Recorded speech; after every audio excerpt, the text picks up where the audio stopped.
Terraria's Bitter and Bolder update has just dropped, adding 600 brand new items and changes. This is how it went.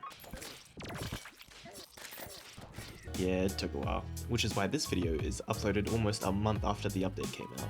But today we're gonna beat the new update as a Mastermode summoner, and every single new item or change I find gets added to this neat little counter. I'll try my best to point everything out, but with over 600 changes, I doubt I'm gonna find them all, but I will try my best. So without further ado, let's get into it. Before we even load into the world, our counter starts climbing. The character creation screen is new, there's a pitch slider, and you can preview your character with gear equipped. The world creation has also changed, there's a full seed menu with tons of new combinations, but we're not going to be testing those today, maybe in another video if you're interested. So before we even spawn in, we've already found 2 new changes. Once we load into the world, 2 more stand out right away. NPCs have a portrait when we talk to them, and the crafting menu has been updated with a search menu, which I find very useful. As we explore our new world going from forest to desert, we can already see the new backgrounds which just look amazing. I'll mention some of the ones I really like later in this video when we get to them, but for now we explore our world, finding a chest with an umbrella before we explore one of the caves on the surface. In the cave we find our first life crystal, a dead man's sweater, as well as a mace, before getting executed by a giant worm. Back on the surface, I decide to start building 3 simple NPC houses that, alongside the guide, I shall call my home. Nothing fancy for now, just a few simple boxes.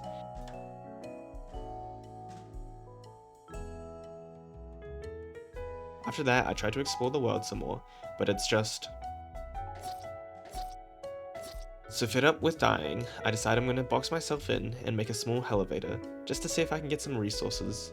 However, after a whole lot of nothing, the merchant and the nurse move in, so I head back up and buy a piggy bank to store my money in.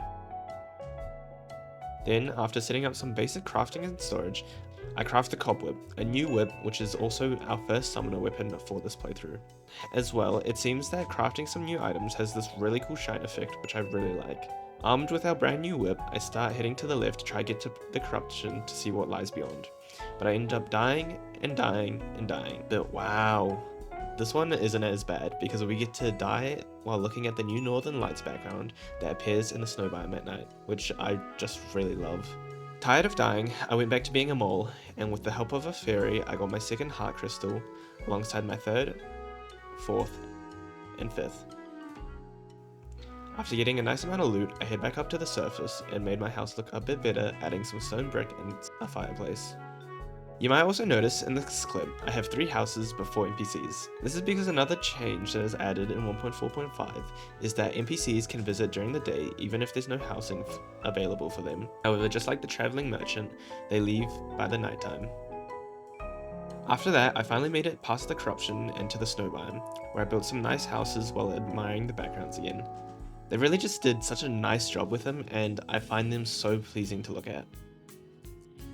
Then after that, I started farming some flinks for their fur, and genuinely this took so freaking long.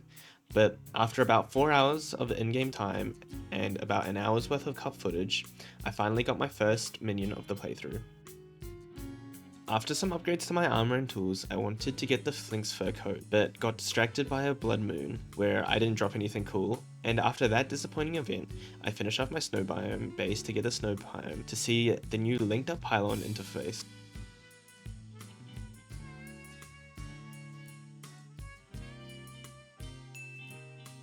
AFK'd another disappointing blood moon, then built a boss arena. And while farming flinks to get a fur coat, I suddenly felt an evil presence watching me. So I headed back to my arena and prepared to fight the Eye of Cthulhu, which was obviously going to be a piece of cake. A pro like me with over 1,000 hours across Terraria as well as T-Mod Loader, right? After strategically letting the Eye win with 23 HP left, yep, I felt confident in fighting the King Slime with my current gear. So I made myself a slime crown and began the fight. This was an actual piece of cake. Didn't even go below half HP during the fight. Now, normally the King Slime is pretty useless and optional, and doesn't add anything to progression, but with the new update, there's a new slime whip that we can craft with the solidifier that the King drops. Armed with our new whip, which is amazingly titled the Slime Whip, and a fur coat crafted from the remains of the Flinks population that we exterminated. I grabbed a spare suspicious eye and summoned in the Eye of Cthulhu once again, and with our amazing new gear, we were able to easily remove its membership from life.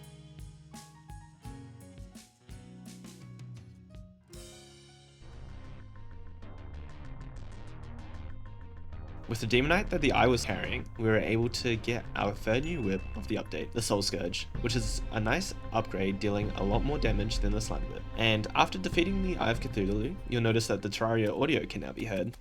The Eye must have been muting it or something. Definitely wasn't my fault or anything. Yep. Anyways, after that, I decided to head to the Corruption and built a small arena for the Eater of the Worlds. I tried my best to defeat it, but no luck. And after that humiliating attempt, I headed to the jungle where I looted up all the chests, as well as killing a bunch of mobs for their vines, stingers, and getting some jungle spores, before heading home and crafting the Snapthorn, as well as a jungle helmet for some extra defense. My new gear in hand, I headed to the far left of the world, not only to farm for some tethered cloth to fight the goblin army, but also to farm for either Foxsparks or Cativa, some of the new Power World collaborations, which are also early game summon weapons. Just a side note though, for an early game weapon, these things are absurdly rare. I think during pre-hard mode alone, I spent 3 to 4 hours farming at the outer world just to not find anything. And I'm not sure if I did something wrong, but holy, these things are rare. And also, while farming, you'll also notice the new lightning effect, which can happen during the rain, where if it strikes you, you'll basically instant die, which isn't that fun. Quick editor's note. These things were way too OP, so the Terraria devs actually nerfed it not even like a few days later, so they no longer instant kill. While here, I also started construction on my ocean housing and placed down the ocean pylon, and I'm pretty certain another change is the fact that any NPC will now sell a pylon, or at least that's what I found. After farming a bit more, I headed to my arena, where I used the Goblin Battle Standard to summon in the Goblin army, making quick work of the goblins, only sacrificing a few NPCs along the way. With the goblins defeated, and a hunter potion in hand, I headed down to the cavern layer to find the Goblin Tinkerer, where I rescued him, and then he proceeds to scam me out of all my frickin' coins. Purchasing a Tinkerer's Construct and Rocket Boots, I take my overpriced items to the surface, leaving the Goblin Tinkerer to think about his prices before I began upgrading some of my gear. Afterwards, I headed back to the edge of the world, flying a kite around, trying to get the new summons, but no luck. Then I decided to farm the Eye of Cthulhu a few more times to get my money back, before reforging the rest of my weapons and current equipment. Here you'll also notice the new summoner reforges, with the best one being Fabled, as well as a new animation stopping you from spamming past the good reforges. After that, I get the Feral Claws from the jungle, to get some more attack speed on my whips, as well as auto swing, before attempting the Eater of Worlds again. But no luck this time.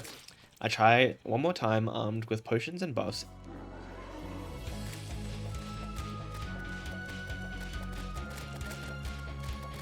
And this time it was barely a challenge, and we managed to easily defeat the Eater of Worlds, allowing us to upgrade our gear again.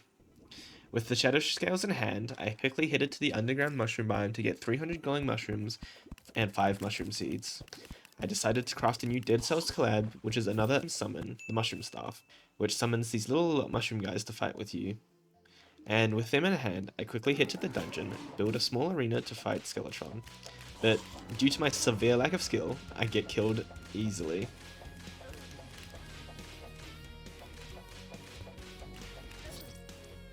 During the fight, however, I did notice a meteor falling down, so I quickly managed to mine up some ore and create one of the new whips in this update, the Star Crash. This whip makes it so meteors fall out of the sky when our summons hit enemies that are tagged by it, which is really cool. Wanting to upgrade my summons even more, I head down to the underworld and mine some Hellstone to get the Imp Staff, which greatly increases my damage output. As much as I would like to keep using the new mushroom summon, it seems very disappointing for a post-Eater of World summon weapon in my opinion. It just really doesn't do a good job against Skeletron. After quickly losing to the tier 1 Old One's army, we challenged Skeletron again, and this time empowered by our new Imp Staff, we managed to easily defeat the Scourge of the dungeon.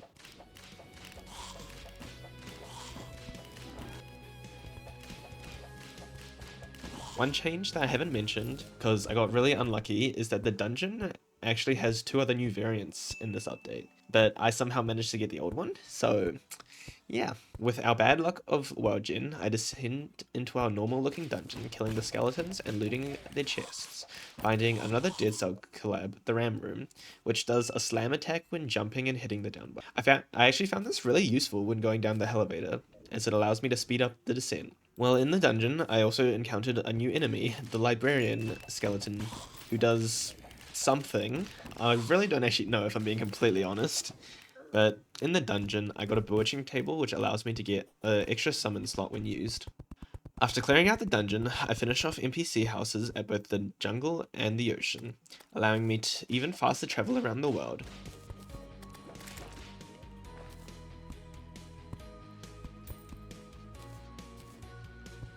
This next bit I just have to show you, because what you're seeing is sped up footage of about 25 times of me playing for almost an hour trying to find a beehive with no luck. Genuinely, I was losing my mind here, because like, what the hell, man?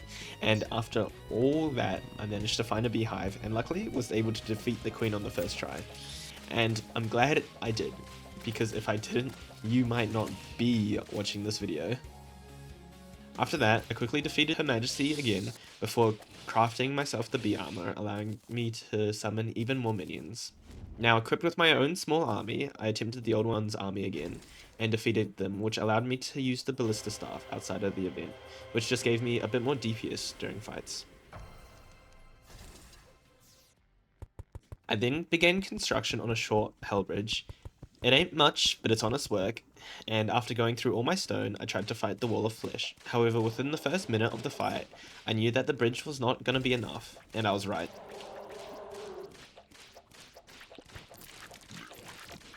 We ran out of bridge with about 900 HP left, and after that defeat, I started fishing.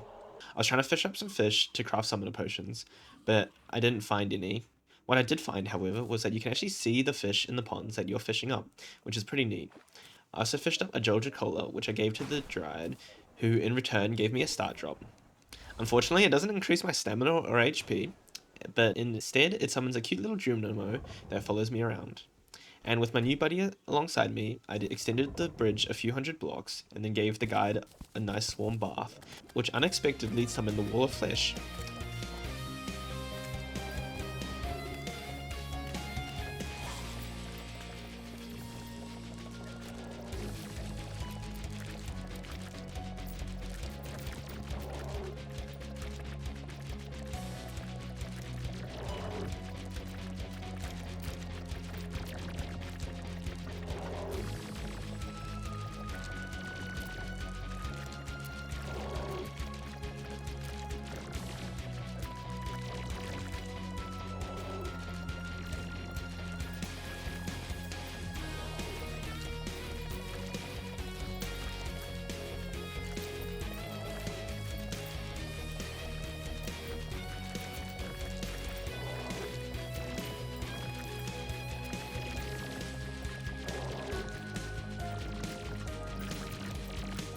With the extra space, I defeated the wall of flesh and officially entered hard mode.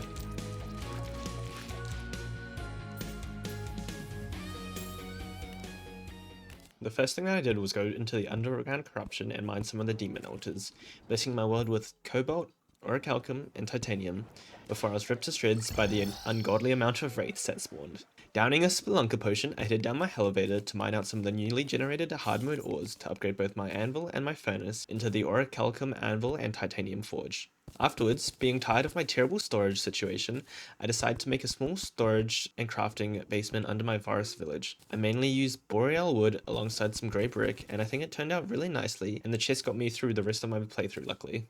Wanting to upgrade my gear, I headed to the spider biome and started farming black recluses to get spider fangs, which I could then turn into spider armor as well as the spider staff.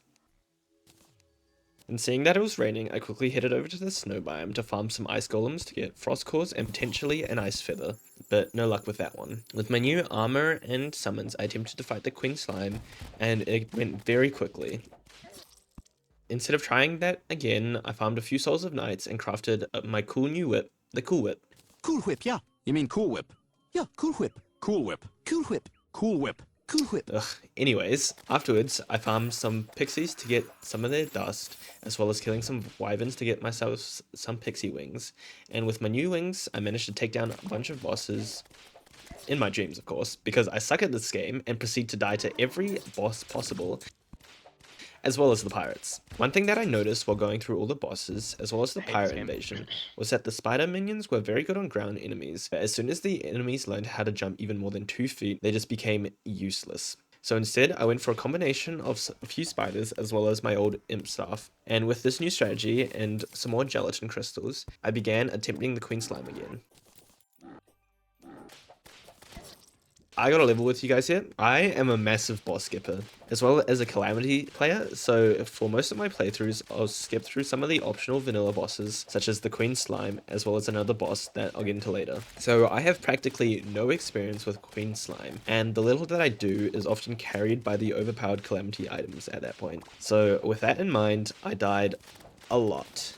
Sometimes dying with the boss's HP at less than 800, which is just great. So to take a break from dying, I went and did some fishing, this time to the right biome, to get some variegated lardfish, which allowed me to craft some summoner potions.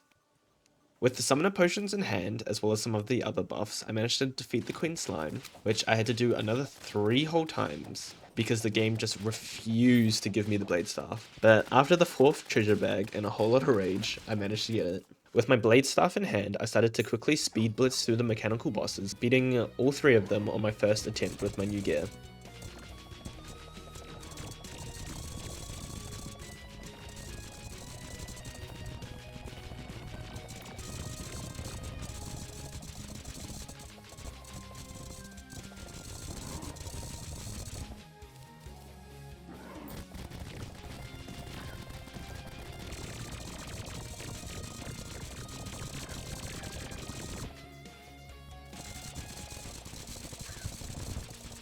And with the hallowed bars dropped from the mechanical bosses, I crafted the Geondel as well as some hallowed armor. I had to kill Skeletron Prime one more time just to get some more bars to craft the pickaxe axe. But with that in hand, I went to the underground to set up one more village in the caverns, where I managed to actually find Chillet, which is one of the new Power Word collabs, and I got that from hatching this huge dragon egg that I found while underground.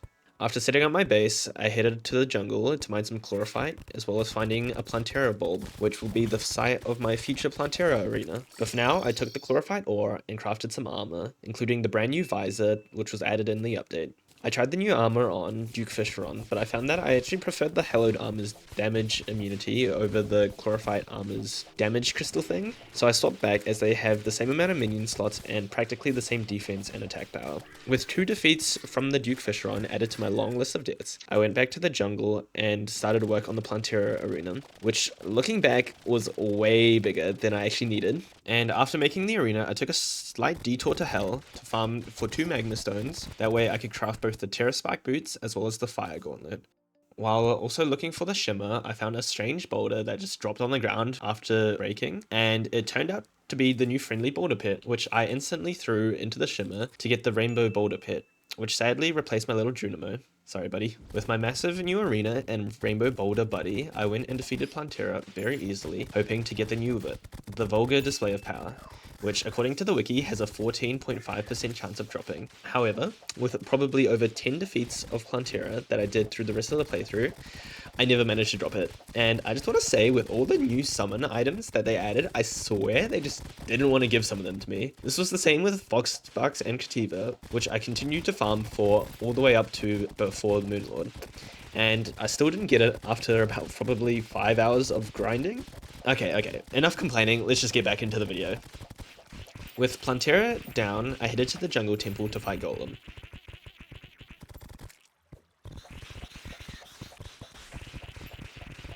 And I died.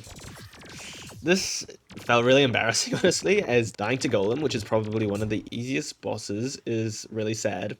And instead of trying again, I turned my attention to both the Pumpkin Moon as well as the Solar Eclipse, trying to get some upgraded gear from these over the course of the next 3 in-game days and nights. Once again, however, even with my new 4-leaf clover, which is meant to boost luck, my luck in this game remained shoddy, and after 3 solar eclipses and 3 pumpkin moons, I only managed to get the Dark Harvest as well as the Deadly Spear Staff, as well as some spooky wings, but No necrotic scrolls, however. With those upgrades, I tried to kill Duke Fisheron again, but ended up dying twice, so instead I went to the jungle temple to kill Golem. Yeah, I died to Golem again. I don't want to talk about it. We got him on the next attempt though. Afterwards, I also shimmered some life fruit for the Aegis, some permanent extra defense, as well as a heart crystal for a vital crystal to get some extra life regen. Then went right back to Duke Fishron, where I actually managed to kill him. Yay, let's go me. My first drop was the Flare-On, which got a change in this update, now having two different modes, the old version as well as an upgraded version to match the other flails. Killing the Duke a few more times dropped me this brand new electric eel whip, and ooh, I just gotta give some praise to this whip. This thing is not only super good on single enemies, but it also trains electricity across multiple enemies to absolutely fry them. And also, I just have to talk about the sound. Just listen to it crack. Anyways, here's me killing the destroyer in 4 seconds. And here's me effortlessly killing all 3 mech bosses at once, which also got me a new achievement because they added like 30 new ones in this update too.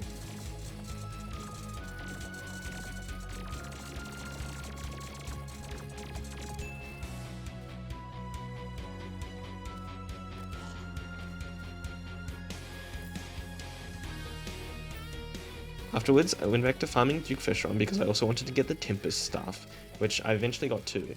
After that, I headed to my Hallowed, which was in the desert, and flattened an arena for the Empress of Light, which, as mentioned earlier, is one of the other vanilla bosses that I usually skip over. So, genuinely, I have no clue how this boss works, and this playthrough is one of my first that I actually fought it. Now, this boss is very important, as not only does it drop the Kaleidoscope, it also drops the Terror Prism when killed during the daytime. However, during the daytime, all of the Empress of Light's attacks instantly kill you. And for someone who's never beaten this boss during the night, this was going to be a challenge. So let's just get right into the death montage while I fight this boss. Oh, wait. Oh my god, what? Did I just defeat this on my first ever attempt? Nah, I'm missing the montage.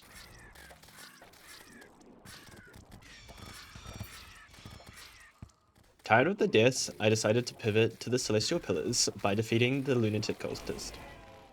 And then started fighting the Stardust Pillars, which took way too many deaths, as all of the mobs here two-shot me. After managing to defeat it, I took my Stardust Fragments and crafted the new Constellation Whip, as well as a Stardust Dragon Staff. And I just gotta say once again that they really cooked with these late game whips. Each one of them has really cool effects.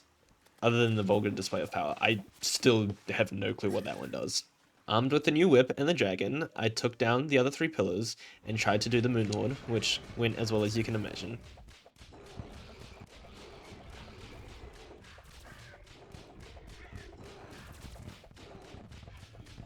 During the night, I went back to learning the Empress of Light, and it went... During the day, I was still farming at the edge of the world for Cativa or Foxbark, and while AFK using the bathroom, the Martian Madness event started, which was a surprise when I got back shortly after. What? After taking out all the Martians, my game crashed. Yep. Just like that. I was so nervous as this was a 3-hour session and I was actually so scared that the past 3 hours was just gone. But luckily I got back to shortly before the Martians were defeated. And it was actually a blessing in disguise as I managed to get more loot this time around. So no complaints other than the mild heart attack, of course. After that, I watched a video guide on the Daytime Empress of Light. Shout out to Tierra Steel, this video was actually a godsend. I quickly changed my approach to the fight, swapping out my movement accessories for damaging ones, and using the Witch's Broom to move around. And instead of trying to keep practicing on the Nighttime Empress of Light, I went straight to the Daytime Empress. So during the night, I would farm for Prismatic Lacewings, and during the daytime, I would attempt the Empress of Lights. And then finally, after God knows how many attempts, I did this.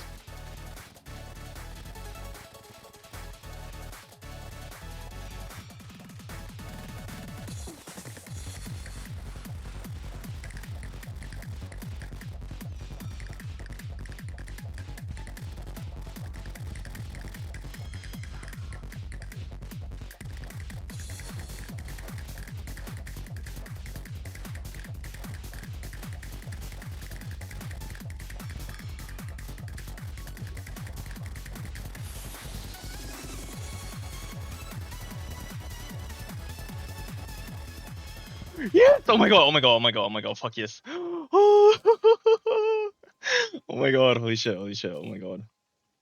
First time doing that, holy shit. Oh my god. Oh my god, holy shit, I was like shitting bricks just then. Oh my god, hell yeah. Please tell me I was recording. Okay, thank god I was recording. Holy shit. Bro, if I was not recording. Yep, you can tell that I was hyped. And after quickly using all my money and not getting a good reforge, I headed back to the dungeon to respawn the Celestial Pillars.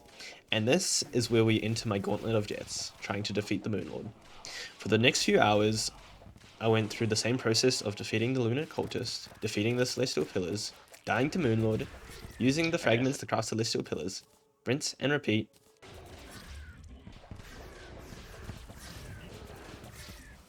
until this.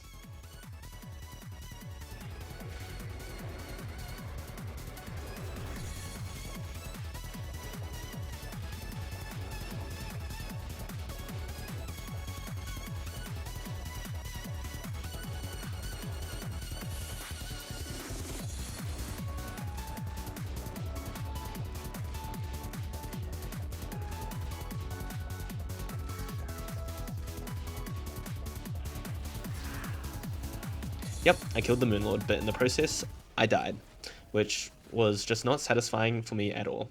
I wanted to beat it while not dying, so time to repeat the process all over again. Luckily though, the Moonlord dropped the new possession whip, which once again was just super powerful. I mean, just look at this thing. Okay. With this overpowered whip, I went back to the Moonlord and defeated him pretty easily, and crafted myself the starter's armor, allowing me a max of 11 summons, turning myself into a walking army. To finish off my playthrough, I wanted to create a monument to showcase all of my relics that I got from every boss. Then I realized something. I never actually beat Deerclops, so I had to go back to the snow biome, back to farming Flinx fur, and it kind of felt fitting. The whole playthrough started with me farming Flinxes for my first summoner weapon, and it might as well end the same way. So after taking down Deerclops, I finished my relic gallery. We started with a wooden box with nothing but a cobweb whip, and we ended with 11 summons, in-game armor, and every boss defeated. Just like that, Master Mode Summoner 1.4.5. I'll see you in the next one.